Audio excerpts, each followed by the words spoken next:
Lecture 2, Historical Development of the International Law 1. Early origins. While the modern international system can be traced back some 400 years, certain of the basic concepts of international law can be discerned in political relationships thousands of years ago. Around 2100 BC, for instance, a solemn treaty was signed between the rulers of Lake Ashanuma, a city-state situated in the area known to historians as Mesopotamia. It was inscribed on a stone block and concerned the establishment of a defined boundary to be respected by both sides under pain of alienating a number of Sumerian gods.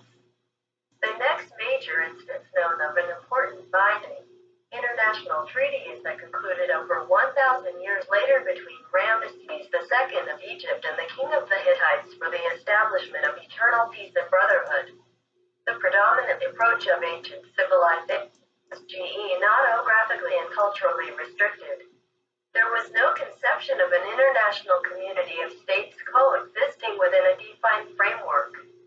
The scope for any international law of states was extremely limited, and all that one can point to is the existence of certain ideals, such as the sanctity of treaties, which have continued to this day as important elements not meant in society.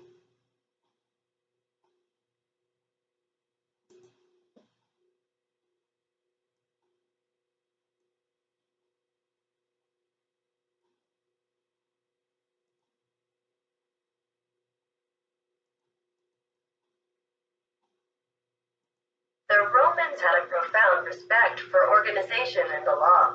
The law knitted together their empire and constituted a vital source of reference for every inhabitant of the far-flung domain. The early Roman law of the jus civile applied only to Roman citizens. It was formalistic and hard and reflected the status of a small, unsophisticated society rooted in the soil.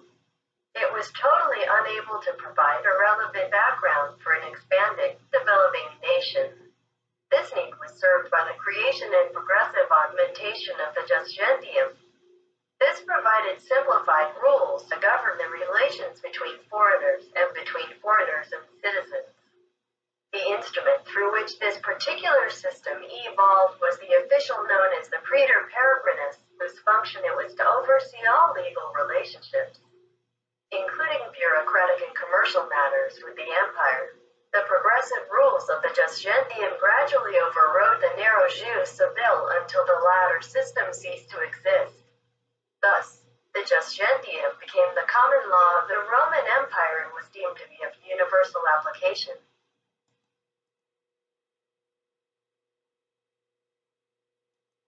One of the most influential of Greek concepts taken up by the Romans was the idea of natural law. This was formulated by the Stoic philosophers of the 3rd century BC, and their theory was that it constituted a body of rules of universal relevance.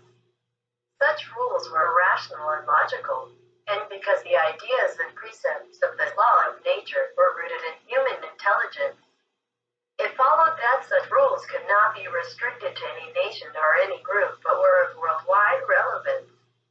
This element of universality is basic to modern doctrines of international law. 2. The Middle Ages and the Renaissance. The Middle Ages were characterized by the authority of the organized church and the comprehensive structure of power that it commanded. All Europe was of one religion, and the ecclesiastical law applied to all, notwithstanding tribal or regional affiliations. For much of the period, there were struggles between the religious authorities and the rulers of the Holy Roman Empire.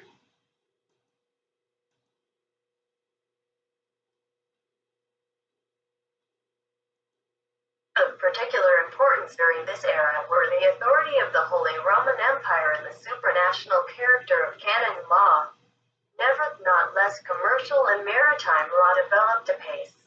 English law established the law merchant, a code of rules covering foreign traders, and this was declared to be of universal application.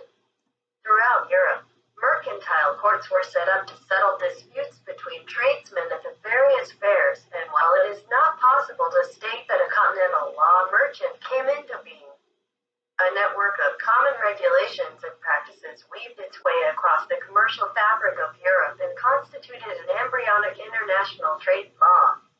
The collapse of the Byzantine Empire centered on Constantinople before the Turkish armies in 1453 drove many Greek scholars to seek sanctuary in Italy and enliven Western Europe's cultural life. The introduction of printing during the 15th century provided the means to disseminate knowledge, and the undermining of feudalism in the wake of economic growth and the rise of the merchant classes provided the background to the new inquiring attitudes taking shape. Europe's developing self-confidence manifested itself in a sustained drive overseas for wealth and luxury items. By the end of the 15th century, the Arabs had been ousted from the Iberian Peninsula and the Americas reached.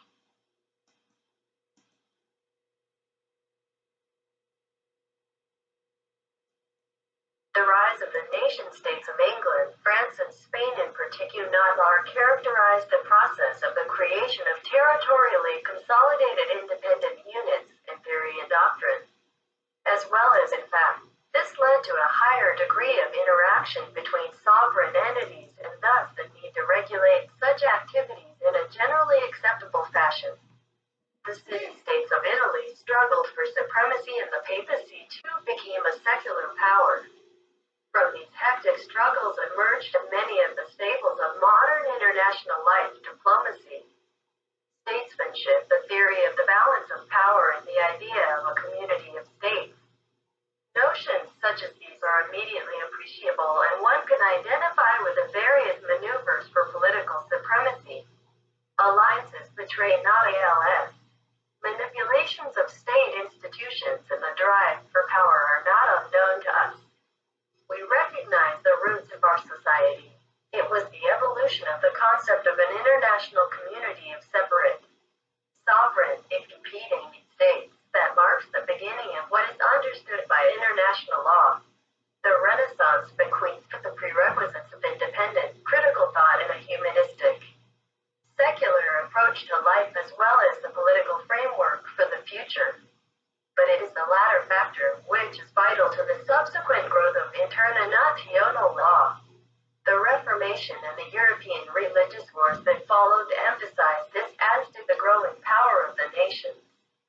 In many ways, these wars marked the decline of the continental system founded on religion and the birth of a continental system founded on the supremacy of the state.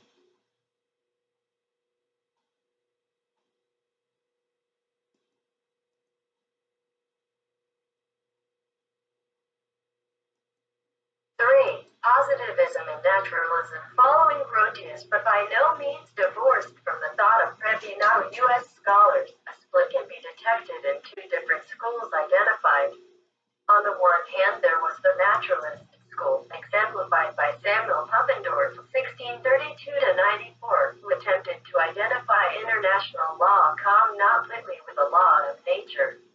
And on the other hand, there were the exponents of positivism, who distinguished between international law and natural law and emphasized practical problems and current state practices. Pufendorf regarded natural law as a moralistic system and misunderstood the direction of modern international law by denying the validity of the rules about customs.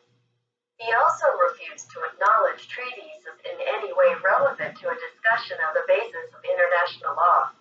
Other naturalists echo those sentiments in minimizing or ignoring the actual practices of states in favor of a theoretical construction of absolute values that seems slowly to drift away from the complexities of political reality.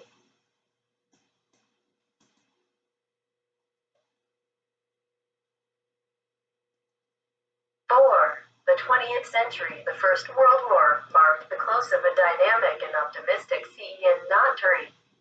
European empires ruled the world and European ideologies reigned supreme.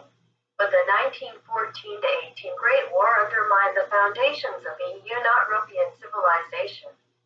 Self-confidence faded slowly. The edifice weakened and the universally accepted assumptions of progress were increasingly doubted. Self-questioning was the order of the day in law as well as art. Reflected this? The most important legacy of the 1919 peace treaty from the point of view of international relations was the creation of the League of Nations. The old Antarctic system had failed, and it was felt that new institutions to preserve and secure peace were necessary. The League consisted of an assembly and an executive council, but was crippled from the start by the absence of the United States and the Soviet Union for most of its life, and remained a basically European organization. The Permanent Court of International Justice was set up in 1921 at The Hague and was succeeded in 1946 by the International Court of Justice. The International Labour Organization was established soon after